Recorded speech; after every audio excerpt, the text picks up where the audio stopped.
Bienvenidos a Bartolomeo Meo, fans de los Mugiwara. Hoy traigo un análisis de un lugar, otra isla, después de haber empezado a hacer algo así cuando analizamos Wano Kuni. Vamos a tratar uno de los países más antiguos con el que nos hemos encontrado en esta historia, el reino de Alabasta. Hemos conocido países milenarios, como Zou o Wano, pero el reino de Alabasta existe desde hace más de 4000 años, es decir, mucho antes del siglo vacío e incluso de que los antiguos habitantes de la Luna se mudaran al planeta azul. Pero su antigüedad no es lo que lo hace único y digno de análisis, sino su participación en el cambio que tuvo lugar en el mundo entero hace 800 años. Es uno de los dos únicos ejemplos que tenemos, junto con Dressrosa, de reino que formó parte de la alianza de 20 reinos que pudieron acabar con el reino antiguo, pese a que este estaba mucho más avanzado tecnológicamente.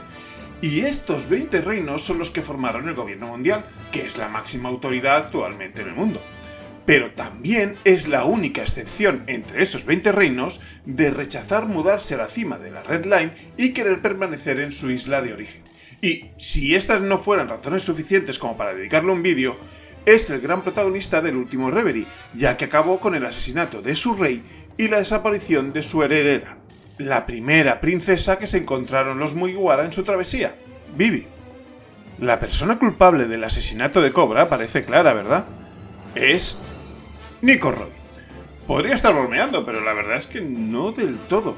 En el rato que Cobra pasa con Robin durante la pelea de Luffy contra Crocodile, él le explica que sabe que el poneglyph que tenían ahí habla de la localización del arma ancestral Plutón y le pregunta por qué le ha contado a Crocodile esa patraña. Ella le responde que no está interesada en las armas, sino que busca conocer la verdadera historia y que la respuesta se encuentra en los poneglyphs. En ese momento, Cobra se sorprende y se empieza a preguntar cosas. 歴史を知りたいだけなの。私の夢には敵が多すぎる。聞くが、もしや語られぬ歴史は紡ぐことができるのか。その記録がポーネグリフだというのか。ならばなぜ我々は。 Más tarde, cuando marchan hacia el Reverie, dice que va a intentar plantear sus dudas sobre el siglo vacío al Gorosei. Chaka sugiere que podría no ir al Reverie si su salud está tan delicada, y las palabras de Cobra son: desde el día que conocí a Nico Robin he tenido preguntas para el gobierno mundial. Y Chaka le pregunta: ¿sobre los poneglyphs? Exactamente, responde Cobra, y continúa: estoy determinado a atender al Reverie de este año, y, si es posible, conocer qué es lo que le hicieron al mundo los antiguos reyes Nefertari. Y Vegapunk nos acaba de contar qué es lo que les pasa a los que indagan sobre eso. De hecho, el mismo Gorosei comenta esto mientras acude a recibir la orden de la persona a la que sirven, Imu. Esta escena es para analizarla bien. Por un lado, tenemos al Gorosei comentando que el rey Cobra ha pedido una audiencia con ellos, y nosotros ya sabemos para qué. Y luego destacan cómo la familia Nefertari fue la única que no vino a Mary Joyce, y que, en otras palabras, eso los convertía en traidores. Y por otro, tenemos a Imu, al parecer, tomando una decisión. Parece que teniendo como candidatos a Luffy, Shirahoshi y Kurohige, Imu se ha decidido por Vivi. Y esa es la foto que se lleva a la reunión con el Gorosei, donde ellos preguntan el nombre de quien quiere que sea borrado de la historia. La primera parte nos da las horas previas al asesinato de Cobra y confirma la razón que sospechábamos. Pero la elección de Imu no parece tener mucho sentido, y eso lo hace muy interesante. ¿Cómo puede priorizar a una princesa humana sin conocimiento alguno sobre el siglo vacío por encima de Shirahoshi, Luffy y Kurohige? ¿Es por ignorancia? Entraremos con detalle más adelante, pero estamos tratando con quien seguramente tiene más información sobre el siglo vacío y el reino antiguo de todo One Piece, así que tiendo a pensar que ha elegido a Vivi a conciencia, por encima del arma ancestral Poseidón, el nuevo Joy Boy y lo que quiera que sea Kurohige, que creo que no sabemos aún. Pero antes quiero centrarme en el tema de que el reino de Alabasta sea un traidor, porque no es solo que el Gorosei lo mencione por permanecer abajo, sino que parece que tenemos más pistas sobre eso. Me refiero a que hay indicios sobre una relación entre el reino de Alabasta y el reino antiguo. La primera de ellas la percibe el propio Cobra. Llevan siglos custodiando un poneglyph en un lugar parecido al Valle de los Reyes en Egipto, donde están las tumbas de los reyes del país en cámaras subterráneas, y saben que lo que está escrito ahí da la localización de un arma ancestral. Sin embargo, no parece que sepan que eso forma parte del bando contrario al del gobierno mundial. Al menos eso es lo que deduzco de la reacción de Cobra cuando Robin le explica que lo que pasó en el siglo vacío se explica en algunos poneglyphs. Él se pregunta, entonces, ¿por qué nosotros? Aquí cuadra que no entienda que si los poneglyphs son del reino antiguo, ¿por qué han estado protegiendo uno? Y empieza a cuestionarse estas cosas, incluyendo por qué no se mudó su familia a Mary Joyce. Me llama mucho la atención la coincidencia de que en el momento en el que empieza a cuestionarse estos temas y a interesarse en lo que pasó en esa parte de la historia borrada, la salud de Cobra comienza a empeorar hasta el punto de necesitar una silla de ruedas cuando le toca ir al Reverie. Esto podría indicar un posible infiltrado del gobierno mundial en el palacio que se encargue de vigilar a los gobernantes del reino que el gobierno mundial tacha de traidor, y ante las intenciones del rey en el Reverie lo haya envenenado de alguna forma para empeorar su salud. Y si fuera así, pues sí, tengo un candidato. En realidad hay dos, ya que hemos visto antes cómo Chaka es el que le sugiere al rey que no vaya al Reverie. Pero yo me he fijado en que Pell no está durante el incidente con el CP0 por el Tenryubito que quiere capturar a Shirahoshi, y cuando ha acabado todo, aparece pidiendo disculpas.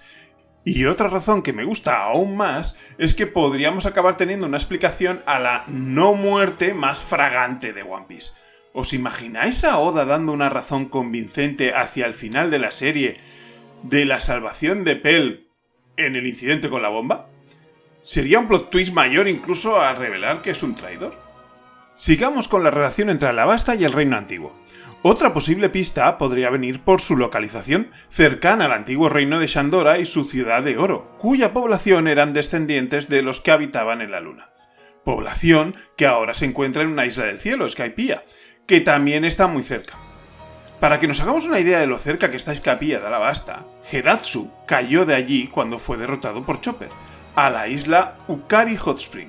Y en su mini historia pudimos ver cómo cavando para crear un complejo de aguas termales acabaron llegando a Alabasta y conectando ambas islas, lo que permitió que Alabasta tenga ahora aguas termales también. Otra posible pista la podemos haber tenido recientemente, cuando el CP0 identifica a esta bestia como un monstruo espacial, y Kaku dice que siempre había querido pelear con uno. Con toda la fauna extraña que hemos visto ya en One Piece, ¿qué rasgos tiene este monstruo para decidir que sea espacial? Pues tenemos esos ojos adicionales que tiene y que realmente le dan un aspecto alienígena para nosotros, los lectores también, pero lo que más destaca son esas protuberancias en forma de plátano gigante que tiene atravesándole la cabeza. Un diseño muy original y que solo hemos visto en un sitio, en los cocodrilos banana de Alabasta. También tenemos que uno de los temas centrales del arco es la manipulación del clima, donde se mencionan por primera y única vez unos polvos capaces de hacer que llueva, y que están prohibidos por el gobierno mundial. De momento, los únicos que conocemos capaces de cambiar el clima con tecnología son los científicos de Birka, que viven y manejan Uateria. Parece que en algún momento del siglo vacío, y sin que se enterasen los otros 19 reinos, Alabasta cambió de bando. Fácilmente podemos imaginar que algún reino estuviera de acuerdo con las atrocidades que se supone que esa alianza cometió para poder vencer al final. De todas formas, tiene que haber una explicación para que no haya llegado información a través de las generaciones de la familia Nefertari sobre esto. Algo que se han hecho otras familias, como los Kozuki, por ejemplo. Bueno, pues parece que hemos dejado claro qué le pasó a Cobra. Ahora vamos a volver a la escena de Imu para intentar saber qué le ha pasado a Vivi. La pregunta del Gorosei a Imu, que se ha traído la foto de Vivi, es: ¿ha decidido qué otra luz debería apagarse de la historia? Díganos el nombre. Quiero destacar ese otra que utilizan para indicar que esta no es la primera vez que hacen esto. También he de decir que apagar una luz de la historia no tiene necesariamente que ser equivalente a matar. Más bien se refiere a desaparecer, y hay más formas de desaparecer que simplemente morir. Y esto lo destaco porque ni siquiera considero la posibilidad de que Vivi esté muerta, pero sí creo que está en poder del gobierno mundial. Ahora que parece claro que no huyó con los revolucionarios y que sabemos que su barco sigue donde atracó para el Reverie, en Red Port, no quedan muchas más opciones. Es verdad que podría estar escondida en algún lugar de Tierra Santa o huyendo en cualquier isla con Pell, que la podría haber llevado volando, pero entonces, ¿para qué serviría esta escena? Hemos comenzado la saga final y Oda está colocando las piezas. Ya hablaremos en otro vídeo de Trafalgar Law y Kobe, porque esas están en otro lado del tablero. Y bueno, llegados a este punto, ¿para qué la tendrían capturada? Y si estoy en lo cierto, no solo capturada, sino con la intención de que nunca vuelvan a verla fuera. Eso es lo que indicaría ese apagar la luz de la historia. Pues hay una teoría sobre que las 3 armas ancestrales son individuos que pueden controlar el arma en sí. Igual que sabemos que Shirahoshi puede controlar a los Reyes Marinos, Momonosuke podría controlar Plutón, aunque creo que la teoría le asignaba Urano a Momo. He de decir que a mí nunca me ha gustado esta teoría y no sé quién la sacó primero, con lo que no puedo dar créditos, pero ahora que podría dar respuestas a este punto donde estoy, pues me he de sumar. Y es que si Vivi, la heredera del reino que cambió de bando y guarda un poneglyph indicando dónde está Plutón, fuera la única que pudiera controlar a Urano, tendríamos una razón para que la tuvieran capturada: poder usar el único arma ancestral en manos del gobierno mundial. Ya sabéis que yo estoy convencido de que este ataque al reino de Lulucia se hizo con Urano, y que tiene sentido que el gobierno mundial tenga Urano porque explica por qué se sienten seguros en la cima de la Red Line, lejos del alcance de Plutón y Poseidón, porque el arma que cubriría las alturas la tienen ellos. También daría respuesta a una pregunta que repitieron muchos al ver la eliminación de Lulucia: ¿por qué no usaron este arma en otros casos, como Hara o Enies Lobby? La razón sería que tenían el arma, pero no quien la controla. Y también explicaría por qué Imu priorizó a Vivi por encima de Shirahoshi, Luffy y Kurohige, cuya presencia aquí, por cierto, parece indicar que puede tener su propio vínculo con el reino antiguo. Puestos a ir a por una amenaza, un arma ancestral, mejor ir a por una que les permita usarla a ellos mismos, ¿no? Al menos esto es lo que me encaja y me permite dar respuestas a estos misterios. Además, podríamos vincular esta teoría con la del vídeo anterior sobre los serafines capturados por el gobierno mundial, que les permitiría también tener la energía para poder usar un arma ancestral del reino antiguo. Pues hasta aquí hemos llegado con Alabasta, y creo que han salido cosas muy interesantes. Como siempre, yo espero que os haya gustado este análisis, y si es así, probablemente nos encontremos en algún otro vídeo. ¡Nos vemos!